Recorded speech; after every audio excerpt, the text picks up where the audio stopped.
shirin Labarina, inda kuka ga yadda Sumayya ta kashe 'yan uwarta wato Shamsiyya. Cece ku ce dai zai balle a cikin shirin Labarina. Kawai ku dai ku biyo mu ta wannan tasha don jin cikakken abin da yake wakanuwa a cikin shirin Labarina.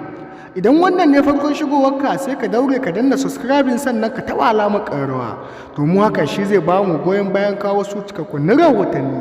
Bayan yadda aka ga katsan Sumayya ta kashe wato Shamsiyya, hankalin masarauta ya tashi har mai martaba ya yi Allah wadai da abin da Sumayya ta aikata, inda bincike yake bayyana cewa ba laifin Sumayya bane ba laifin Shamsiyya ne tunda ta tankarar da ita har wajenta.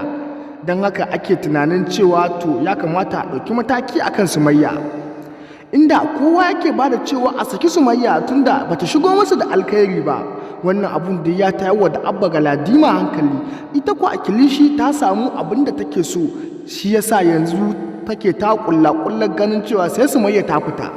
Hankalin Amira ya yi matukar tashi ganin yadda a kashe 'yan uwar tata a gaban nata. Shi yasa yanzu mai martaba ya ji ta kowane bangare ya yanke hukunci lokaci guda. Abba Galadima dai ya ce ba a duba wa wannan hukuncin sosai ba. Idan kana tare da mu dai ka daure ka danna subscribing sannan ka taba alamar ƙararrawa domin hakan zai ba mu ƙwarin gwiwa kawo su cikakkun ingantattun rahotannin. Sa'annan kuma za ku ji inda Rabe da Baba Dan Audu aka yi hannun riga, tunda Rabe ya kasance shi ba mai almundahana ba. Baba Dan Audu dai ya ce wa Abba Galadima motarsa ta lalace, inda Abba Galadima ya cika mai alkawarinsa ya aiko mai da galleliyar sabuwar mota.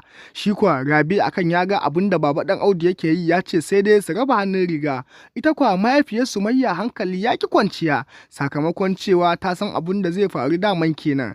Cece kucen ne dai yana dan a cikin shirin Labarina. Kai dai mai saurare ka biyo mu a wannan tasha domin jin abin da yake wakanuwa, za mu dinga kawo muku cikakkunin bayanai.